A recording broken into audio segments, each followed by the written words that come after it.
CMAS for all the support, and great to be here. I think Rodrigo wrote to me about a year ago, and so it's been quite a long journey. So this talk, as the title suggests, is introducing Sonic Ideas, the 31st issue, and it has the name The Electroacoustic and the Other, which you can see on the slide. So this talk is divided really into two parts. In the first part, I'm going to try and set out the motivations for this issue, what it's about, who is invited, why they're invited, and it's going to be fairly light and fluffy.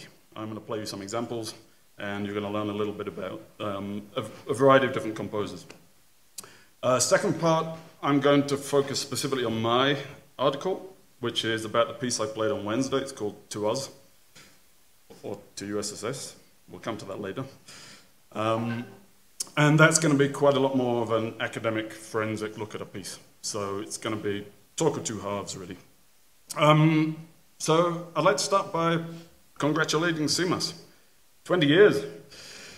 It's a huge achievement. And this year marks two important anniversaries for me in a strange way. So firstly, it's the anniversary of my first piece of electroacoustic music, which I composed 30 years ago, the tender age of 14. I'd never heard of electroacoustic music, but I had access to an array of microphones. I had a bunch of little tape recorders, including little mini tape recorders, and I had a rare 4-track mini disc. And I went about making recordings. I didn't particularly have a strategy. I'd wait till my parents went out, take the front off the piano, stick some stuff in it, make some recordings. And so it began composing electroacoustic music. And that's what led me to study music production, music technology, and later electroacoustic composition at university, where I discovered a practice called electroacoustic music. And I realized then, for the first time, there were others, which is the important part. Second anniversary comes 10 years later, when, at the age of 24, I got my first job at a university teaching people how to make electroacoustic music. Thinking back, my early compositions were surely terrible, and my early classes were equally terrible. I'd over-prepared, I was horribly nervous, and I had made assumptions about how students would respond, and they didn't. One of the things that unites composition and teaching, of course, is that you get better as you practice and as you reflect on what works and what doesn't work, one hopes. As part of this reflection, which is still ongoing, I realized that the presence or absence of others has been something of a recurring theme throughout my 30 years. Like many composers, I've experienced the brutal loneliness of sitting hours and hours in a studio. I remember being in Bourges at the IMEB studio for a whole week before I saw somebody. It's a lonely business. Performance is perhaps a little different for me anyway. I perform my own music. I rarely work with performing instrumentalists and conductors. So I do my rehearsals on my own. I perform the pieces on my own. I have tried working with others. I've composed 8 short films, animations. I just finished a feature-length film, 80 minutes long. I've done work for galleries. I've worked with a lot of musicians doing live electronics. But the feeling of being alone in this electroacoustic endeavor continues. Without wanting to generalize, it's hard to argue against the fact that electroacoustic music has acquired an unusual degree of autonomy. It doesn't quite seem to have been accepted as one of the musical arts. In some quarters, it's not seen as a performing art, yet it doesn't seem to fit quite with the plastic arts, such as painting and sculpture. It has its own communities, such as this one here, but it rarely seems to stretch beyond them. I can't speak for Mexico, but in the UK, there seems a persistent drive to remove forms of creative, artistic, and particularly experimental practices from universities. They just don't seem to belong. We must congratulate CMAS, therefore, for its 20 years, its longevity. Long may it continue. I probably sound rather gloomy and miserable. That's not my intention. In fact, this talk is really about the reverse. I believe something has started to change. I believe there are great reasons for optimism, and this is because one simple thing. Electroacoustic music, in my mind, has started to embrace the other. They've existed since the beginning, of course, but more than ever before, we're finding works of electroacoustic music interacting with other forms of music. We find an increasing body of works that involve conductors, groups of instrumental performers, as we've seen at this festival. More recently, a number of works have incorporated a large range of other media, thereby linking electroacoustic music with film, animation, painting, graphics, virtual reality, many more. We have a growing body of works that are exploring algorithms, artificial intelligence, and treating those technologies as if they're a co-composer or co-author of works. Now, I'm not trying to suggest that these are entirely new developments, and I would like to acknowledge that there's many historic precedents where electroacoustic music has interacted with an other. So right from the beginning, Pierre Henry's work with theatre and dance, Francois Bale's work with animation, Trevor Wishart, not many people know this, but Trevor Wishart did a whole series of events with sculptures. It was one of his first ventures into composition. Christian Closier's performances with light shows in Bourges, etc., etc. There's something quite different, I believe, with these recent works. Unlike those of the past, which were perhaps a little more experimental in their exploration of relationships with an other, contemporary works seem to proceed in a belief, an assurance that electroacoustic music is supposed to interact with others. There's something quite bold, self-assured, convincing about the ways in which these new affiliations are developing, as if such relationships are entirely normal, natural, and long-standing. There are those surely that will fear such developments, perhaps believing that they'll water down the practice, or perhaps believing that they'll prevent the creation of future great works of the field. I understand those reservations, but I don't agree. Such views remind me, in fact, of the ways that my own music has repeatedly been called not electroacoustic enough, because it contains occasionally melody, harmony, rhythm. I would suggest, in fact, that these views represent a form of modernism, a modernist conception of electroacoustic music that situates its promise, its power, its radical potential in the auspices of autonomy, being alone. I don't. Instead, I believe that the current promise, power, and radical potential of this wonderful art rests on the relations that hold between electroacoustic music and the other. More strongly, I believe the developments between electroacoustic music and the other will almost single-handedly keep this field alive. They'll help to further disseminate the practice of electroacoustic music across an expanded range of artistic forms and fields, and hopefully bring new audiences to this brilliant art. And there we have it. It is launched, the electroacoustic and the other. And this is essentially what the journal is about. It's a collection of different practices by different artists which explore a relationship between electroacoustic music and other. A quick disclaimer. I'm well aware that linguistically this doesn't work. Electroacoustic and the other, it immediately creates a separation. There's a more striking point, though. It's clear that the real other appears to have been sidelined. Electroacoustic music has historically been, and arguably continues to be, a largely Eurocentric, or at least Western-dominated art, equally dominated by white male academics, lacking in diversity in all of its many forms throughout the field. And I would suggest that this is the crisis that electroacoustic music is going through. I wonder whether the title, The Electroacoustic and the Other, is actually one of a series, but I'll talk to Rodrigo later. So this issue of Sonic Ideas provides a snapshot of the kind of works that I have in mind. It consists of 8 articles, each articulating a meeting point between electroacoustic and the other. The intention wasn't to comprehensively survey the territory, nor present each of the articles as a prototype paradigm of the type of relationship that could be possible. Instead, it's to give a snapshot of contemporary practices that I think are diverse, interesting, and fully invested in these kinds of relationships. So distinctiveness was quite a priority.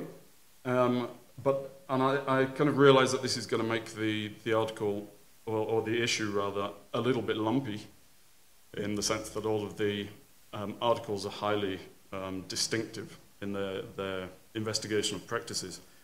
I asked the authors only for one thing, which is that they build their discussion around one of their pieces, and that they kindly give me and CMAS permission that we host those pieces so that readers can read and then listen to the works that they're reading about. So Francisco Bravo, thank you very much, built this, which is accompanying the journal, and it's hosting all of the sound materials for each article, some of which are audiovisual, as you'll see in a minute. So it's very much a collaboration between a written text and the sonic practices. So what I wanted to do is just give you a fairly quick overview of all of the chapters and the different composers and practitioners that have contributed to it. I'll play you a little bit of some of their pieces, but of course all the pieces are available here on the CMAS website, so you can listen to them in full. And as you can see here, so the very first, you can see, I hope you can see, yes you can.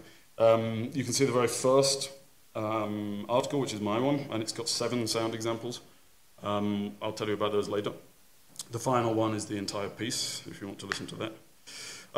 Okay, so we'll begin with the second article, which is by Burke Yagli, who was composer in residence here, I think, last year?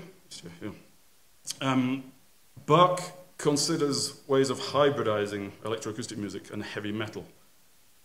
He employs the term eclectic and polystylistic, borrowed from Simon Emerson, as a means of describing hybridity in his fixed media work, Grains of Temporality.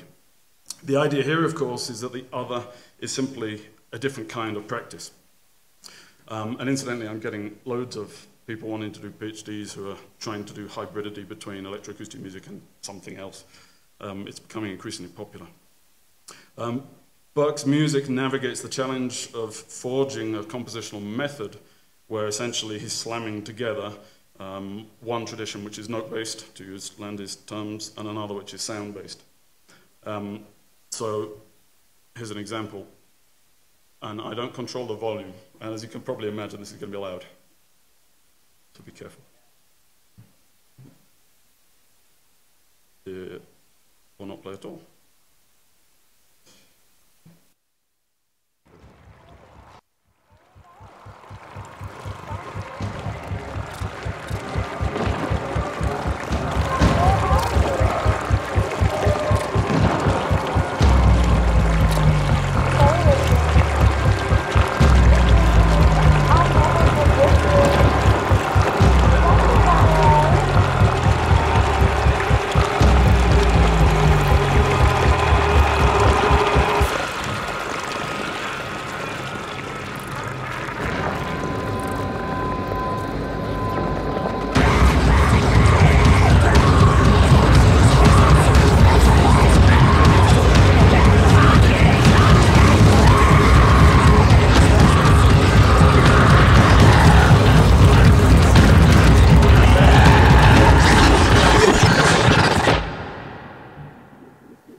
Listen to the whole piece, CMAS website. I'm selling it. Maria Caceres continues along similar lines in the article that follows. He explores hybridity between electroacoustic music and pop music. An additional challenge in this context for him is that he's trying to explore how song form can relate to how we might think about form in electroacoustic music. Mario advances the idea that hybridity is never simply bits of one thing smashed together with bits of another thing, but instead the result of dynamic forces of fluidity and flow that are composed but also read differently relative to the perspective of the listener. So he discusses a piece called I'll Wait, which is for live electronics and voice. And I suppose at this point we get into the first of the more collaborative approaches. So I'll just play a little bit of this. Again, if it plays.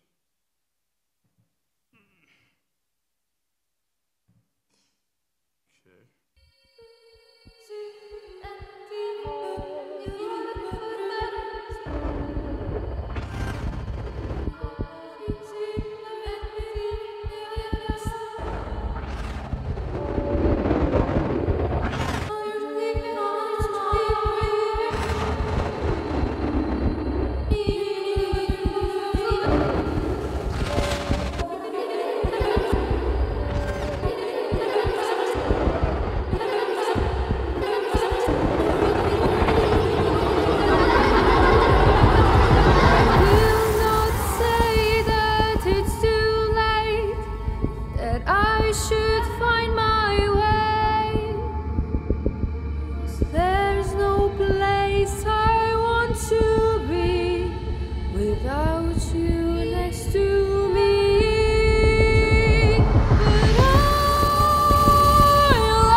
Julia Showerman's article, partly written with Theo Tomkin, follows, where we learn about acousmatic storytelling, expanding a term proposed by Panos Amolidis. Julia looks at how acousmatic music and the spoken voice might be used to tell the stories of our time, particularly those involving contemporary crises of our time. Julia describes the development in her article of a composition with working with Theo Tomkin, who's a historian of soil science, and interviews a variety of people who describe their attempts to grow non-native plant species in the UK. So throughout the discussion, there's obviously quite a lot about climate and climate crisis, but there's also a lot of themes about identity, belonging, community, among many others. The piece itself is an hour long, so it's quite hard to find a representative excerpt, but here's a little bit so you have a context.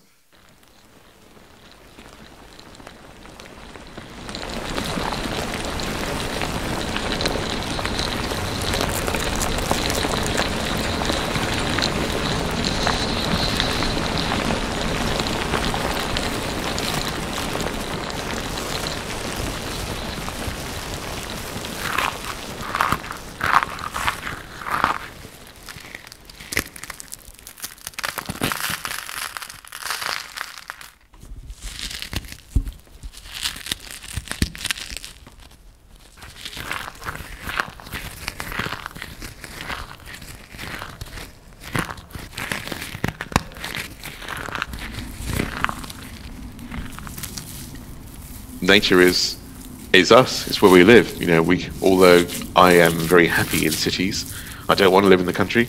I think it's really healing and really vital to have green space and be able to touch the earth and be able to smell flowers and see plants and be able to feel them.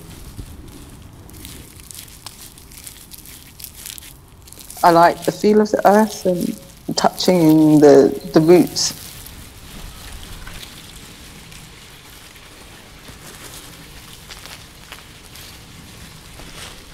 I remember when I'm going back to St. Lucia initially, and I used to put my hands in the soil, and there's sort of a different texture. One of the texture of the land. It's like boiled beef. It rips apart. It's just awesome working the land. Okay, Milo Taylor's Disparate Kingdoms from the Tangled Abyss discusses a work related to biodiversity.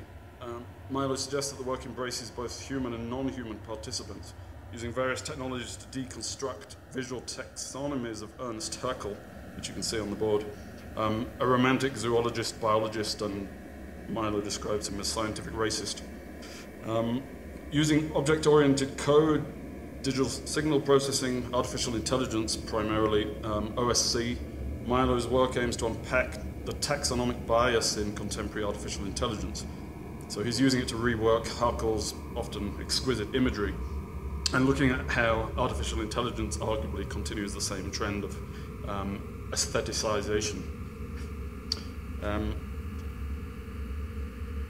For the sake of time, we'll move on. Dario Biocchi has the following chapter, which is a work exploring the relationship between painting and electroacoustic composition. Much of the article, though, is actually about discussing the relationship between painting, poetry, and composition. And she spends a lot of time talking about signs and symbols, both in language, but mapped onto hieroglyphics, which inspired this large canvas.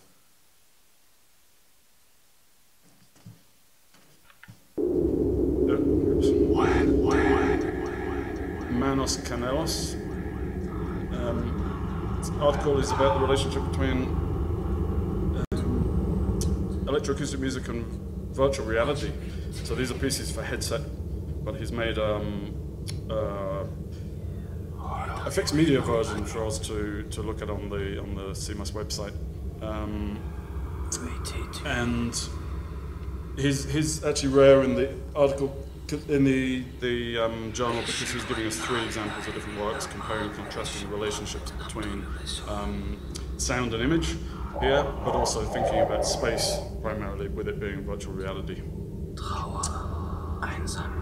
And finally, the final article is by Lorenzo Prati, who has composed a suite of works exploring the Arts Tower in Sheffield, which is a, I think, 27-story building which has a paternoster running up it, and Lorenzo believes looks like a massive synthesizer.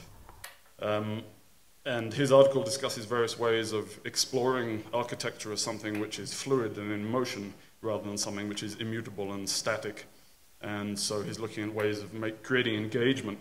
One of the ways, of many, is using a hole puncher, kind of like Colin Nankara did, with a map of the building, like a synthesizer, punching holes which are then fed through a music box. So he's provided a little video showing how that works. He also discusses some installations within the building. So there we have the kind of light and fluffy bit, and I hope I've given you a sense of the journal and the kinds of things that are explored in it. I now want to change tack a little bit and give you something which is a bit more meaty. So I'm going to be discussing the piece that I played here on Wednesday. It's a piece called To Us. It was composed at the end of 2021 and published on this album by Emprunt Digital, which is called Hymn Sans Parole. I composed it as a farewell gift.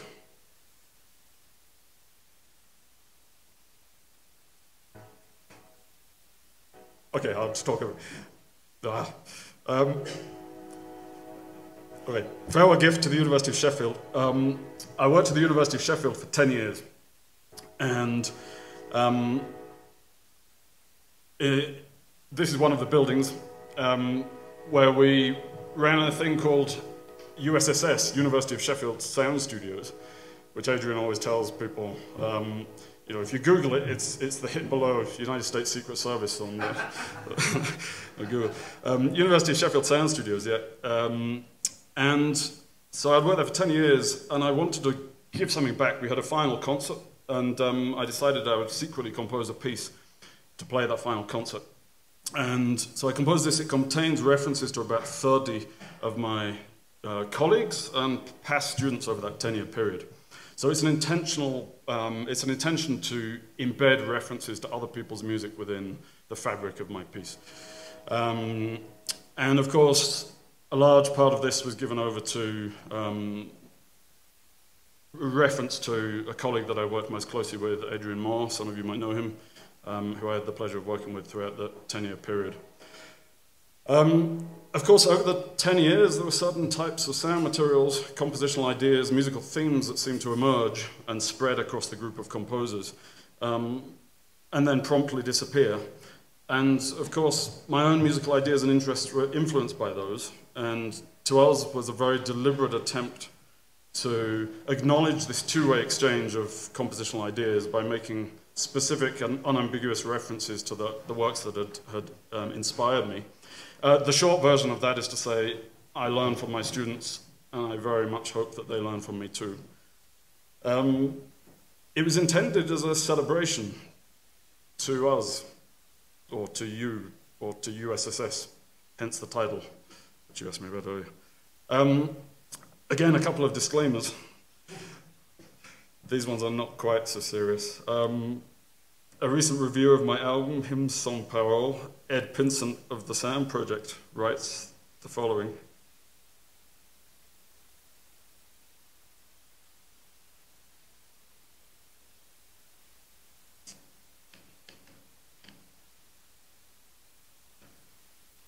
So my apologies for being convoluted. I'm kind of hoping that you are the people that are delighted by a pastiche of Adrian Moore. We'll find out. Pinsent goes on to say,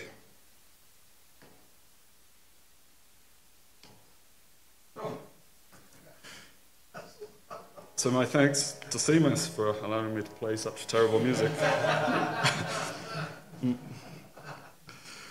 When I started planning this article, I thought it'd be interesting to unpick the different kinds of references within my piece. I felt that they're not all of one type.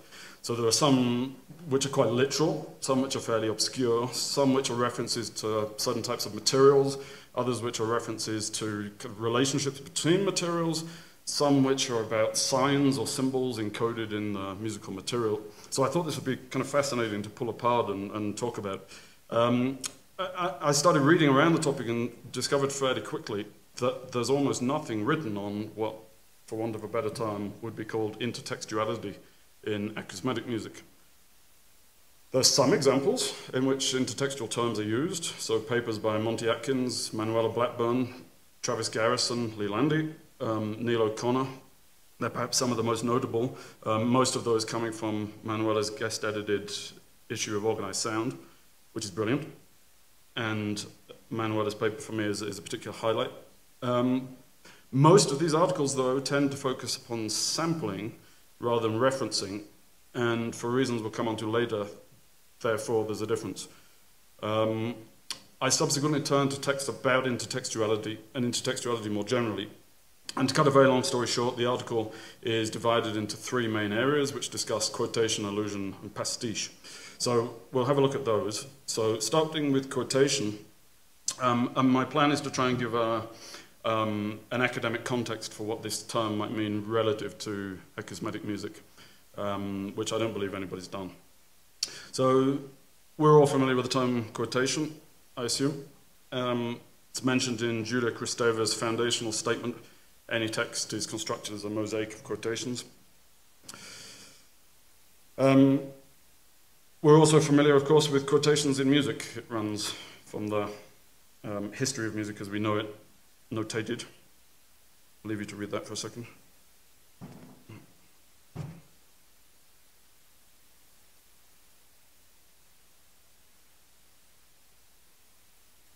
Not just notated music, though. Matson describes the ways in which quotations predate notation. Strachan's done the same with non-notated music, such as jazz. Essentially, we have quotations running right throughout everything we know about music. Initially, it seems like there's quite a significant difference between literary and musical quotes. Literary quotations capture a chunk of text in its entirety, typically a sequence of words, whereas musical quotations often abstract one particular element, often the melodic line, while throwing away the rest, typically the harmonic accompaniment. So the abstracted element is often changed or modified in ways that it fits in with its new surroundings. For example, a melodic line might be played at a different tempo with alternative dynamic markings, might be transposed to a different register, played on different instruments, etc., etc.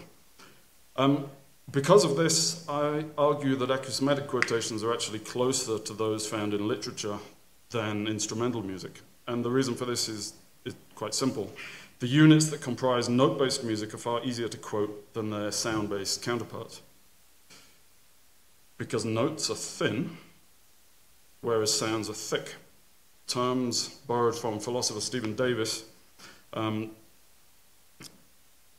acknowledging that a note might be recreated by a performer in many different ways while retaining its identity as such and such a note, whereas a recorded sound is so specific in its details that only that recorded sound is that sound, which is essentially what Pierre Schaeffer told us, which then continues and runs throughout the acousmatic tradition. As Smalley notes, the note is the lowest structural level of tonal music, but acousmatic music cannot be reduced to any kind of equivalent. An alternative, where are we? Yeah, it's unsurprising, therefore, that others have sought to differentiate sound-based quotations from their note-based counterparts. So a good example is Mark Katz, who developed the term performative quotation to describe the recreation of something that is quoted using sound technologies. An alternative term that I prefer is the term autosonic quotation from Lacasse.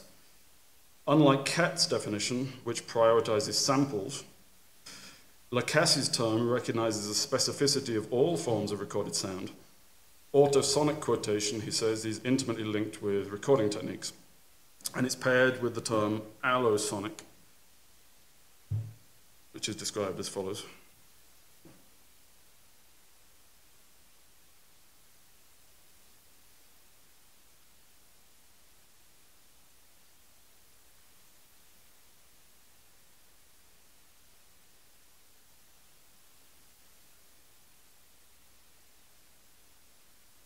And there we have it in the final line. Literary and sound-based quotes are concrete, whereas note-based quotes are abstract.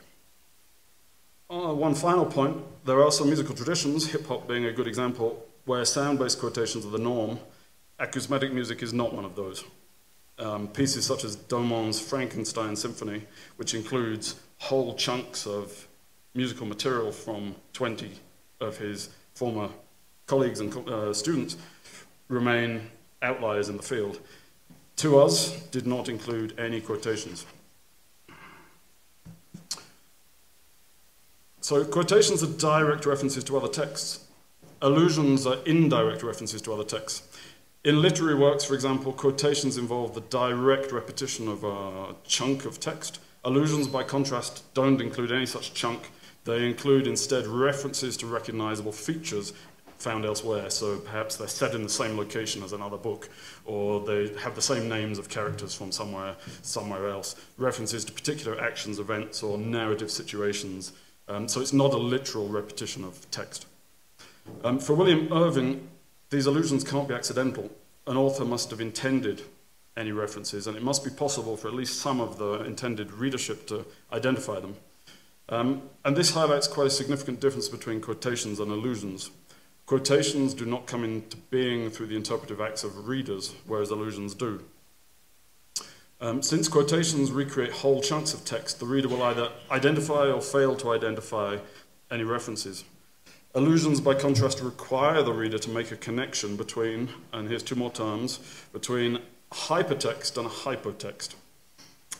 These are terms used by Gerard Genet, who says, any relationship uniting text B, which I shall call a hypertext, to an earlier text A, I shall of course call it a hypotext, upon which is grafted in a manner that is not that of commentary. We'll come back to those terms later on. Thus, quotations are necessarily thick, whereas allusions are thinner. Quotations are direct, whereas allusions are indirect. Quotations are concrete, whereas allusions are abstract. I've previously suggested that the literary model for quotations works for acousmatic music. I suggest now that the literary model for allusions works too. If acousmatic quotation is the direct copying of material from one work and its recreation in another, then an allusion is an indirect reference that is constructed using alternative sounds that somehow call attention to the features of another work. Can't be done with sampling. Those features might include the specific qualities of sound materials, the relationship between sound materials, perhaps structural or formal relationships between materials. There are some subtypes of allusions that I talk about in the article. We don't have time really to go through them in much detail, but briefly. Types of allusions: parody. These references retain the stylistic properties of the original text, but divert its subject. So a good example from popular music is Weird Al Yankovic's Smells Like Nirvana, which if you haven't watched, you should go and watch. It's great. So the overall song sounds very close to the hypertext, so it's got a similar style, but the lyrics are very different, starting with the line, "What is this song all about?" Travesty, where everything remains except for the overall style, which has been transformed. So another example from popular music, Mike Flowers' version of Oasis's Wonderwall, good example. It's sung in a sort of 1960s crooner style, but retaining the exact melodic line and the lyrics. Homage, well, that's the word of the week, I guess. When an allusion retains something identifiable without diverting its subject. Now, allusions in acousmatic music are very common, so Monty Atkin wrote a whole article about this, where he talks about the number of people in acousmatic music who have used the opening or closing door sound, including Robert Normando, Francis Dumont, John D. Harrison, Rod Mackay, and he's in a way celebrating that. He's suggesting that it's not simply an indexical sign of doors, oh, we heard a door. It's actually become an embedded sound with a function right throughout the acousmatic tradition. And here we begin to see, I think, the value of discussing intertextuality. References frequently point in multiple directions, and that allows us to debate their intended meanings, both in terms of the role and function within the specific works and within the field at large. Let me give you an example. So Monty Atkins says in the same article that Andy Lewis's work, Time and Fire, is a direct reference, an allusion to Dennis Smalley's wind chimes. Personally, I've always felt that Time and Fire is a reference to Smalley, but a reference to his piece Pont. I haven't asked Andy, and I probably won't. Maybe he'll say that there was no intention to reference Smalley at all. But that doesn't mean that such references wouldn't exist. Since both Atkins and I hear a connection, albeit to different works, there are reasons to believe that his piece Time and Fire is perhaps a form of pastiche, which we'll come to in a minute. To Us begins with a very specific allusion, an homage to Adrian Moore's Counterattack. I have vivid memories of sitting in Adrian's office in 2014 as he began composing this piece, listening to fragments, and he was asked for advice, which was great. I'm not sure I managed to give him much, but it remains one of my favorite Adrian Moore pieces. In the article, I present the opening of his piece and the opening of my piece, of course, with sound examples you can listen to. I'll play you just a little bit. So this is the opening of Adrian's piece. If this is going to play. Yeah. Let's try that again.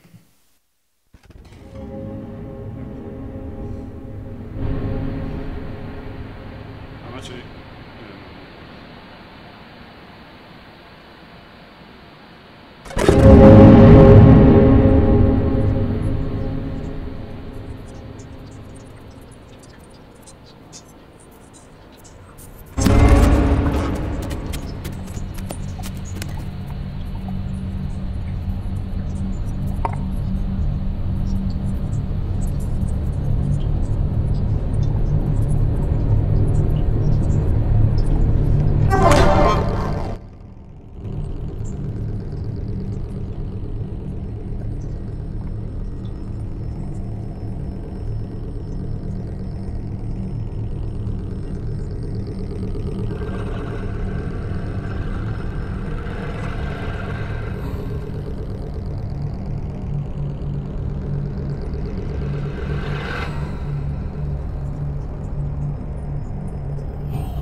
and the opening of my piece, which is the homage.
Very briefly, the article runs through almost kind of systematically the various allusions that I've tried to work through the piece. And it's divided into sections, allusions to materials, and in each case I've contacted the composer, managed to find most of them, from sometimes 12 years ago, and asked them for their piece and taken out the chunk which it's making an allusion to, and it's on the Seamus website. So all of these connections are kind of presented as, and they all have little time snips, so you can make the direct connection between my piece and the intended reference. So I took out the timings here just so it's easier to read. But I'm not expecting you to read the whole slide, of course, but I'm just giving you a sense that actually I'm quite systematically going through the piece trying to find all of these references.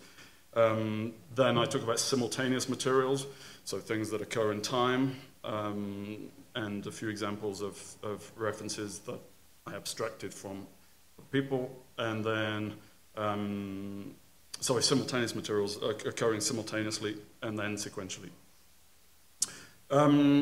Final part, and then we begin to wrap up, which is, I've also employed Jenny's notion of pastiche. And to cut a very long story short, his idea is that an allusion links a hypertext with a specific hypotext, so the new thing with an old thing, whereas pastiche links a hypertext with a style found across many different texts. So there's no single text that it's based upon. A pastiche there is even thinner than an allusion. It's a further step into abstraction. Listeners are once again required to interpret what they hear. Unlike allusion, which we said must be intended in some way, there needs to be no such intention behind the pastiche. Instead, references may result through osmosis, the gradual unconscious assimilation of compositional ideas from the many listening encounters that a composer enjoys, which is why I believe communities matter. In some cases, this may be extremely broad. In fact, it may be as broad as the field itself. At the other end of the scale, hypertext might be fairly narrow. For example, John D. Harrison and John Young composed a piece called Dennis, where they asked, I forget the number, but it was a large number of composers from around the world to send a sound which they had composed because of Dennis Smalley in some way. And so the resulting work neither quotes nor alludes to any particular work by Smalley, but it's obviously Smalley-esque in some regard. Now, in the article, I'm not expecting you to read this. In the article, I talk about the characteristics of the US.S, the University of Sheffield Sound Studios, that I saw as the primary things people were interested in. Pitch, ambience, noise, rhythm, transitions, fragmentation, structural markers, not marker, theme and variation, accumulation and complexity, and resolutions. These were sort of the main things which I felt like Sheffield had kind of explored over my time there. And we get then to conclusions. In conclusion, acousmatic quotations are thick, involving direct references of concrete sounds from an acousmatic hypertext being recreated in the new hypertext. Acousmatic allusions are thinner, involving indirect references to abstract features of our existing work. The acousmatic pastiche is extremely thin, involving an indirect appropriation and assimilation of highly abstract characteristics from a pool of works or a field at large. And then the point, why does any of this matter? It matters to me because not a single one of my compositional tutors ever told me about a work that had inspired them to do something compositionally. They never made that connection. Here's a work that inspired me, here's how I drew influence from it, and here's how my practice changed as a result. This article is my attempt to do that, and I hope that some people will find it valuable because it sets out the many different types of influences that are there. And for that matter, we started with me talking about my nervous teaching. That is kind of what it's about, really, passing on knowledge to others. I believe that all acousmatic composers throughout time have drawn influence from the works of others. Our collective inability to articulate what exactly we drew from whom does an enormous disservice to the past and future of the field. And despite my terrible review from the sound projector, I do feel my music has got better from being a part of a vibrant community. To us, one of my most successful pieces. I'm not surprised. Those references, those relationships, they matter. So, in celebrating intertextuality, as the title of this talk was, I say, cheers to us.